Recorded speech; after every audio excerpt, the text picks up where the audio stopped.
বাঁয়ে মিনহাজুল আরিফিন সিদ্দিক, ডানে lieutenant colonel অবসরপ্রাপ্ত শরীফুল হক ডালিম। বীর মুক্তিযোদ্ধা লেফটেন্যান্ট কর্নেল অবসরপ্রাপ্ত শরীফুল হক ডালিম বীর উত্তম এর দেওয়া সাক্ষাৎকারের পর নেটিজেনরা সামাজিক যোগাযোগ মাধ্যমে যাকে মেজর ডালিম বলে মন্তব্যের তীর ছুড়ে দিয়েছেন। এবার সেই মিনহাজুল আরিফিন সিদ্দিক নিজের অবস্থান পরিষ্কার করেছেন।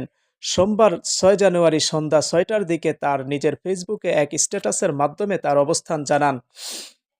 এর আগে রোববার 5 জানুয়ারি রাত 9টার দিকে এক লাইভ টক শোতে কথা বলেছেন বীর মুক্তিযোদ্ধা লেফটেন্যান্ট কর্নেল অবসরপ্রাপ্ত শরীফুল হক ডালিম বীর উত্তম। 2 ঘণ্টার সেই লাইভ টক শোর আয়োজক ও সঞ্চালক ছিলেন প্রবাসী সাংবাদিক ইলিয়াস হোসেন। টক শোতে মেজর ডালিম 50 বছরের অনেক প্রশ্নের উত্তর দিয়েছেন। তিনি শেখ মুজিবুর রহমানকে সপরিবারে হত্যার অভিযোগে অভিযুক্ত থাকার কারণে দীর্ঘদিন আড়ালে ছিলেন।